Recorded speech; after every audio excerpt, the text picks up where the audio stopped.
Quando Deus prepara a mesa, você não disputa lugar.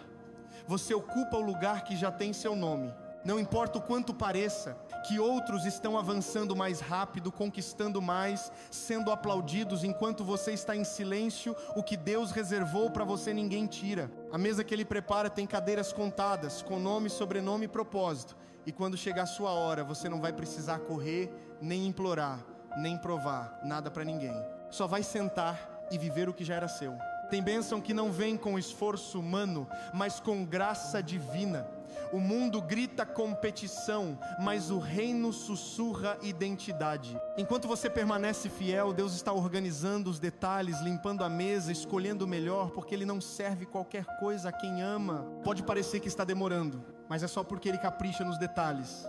Já sentiu que a sua vez nunca chega? Escreve aqui: eu confio no tempo de Deus.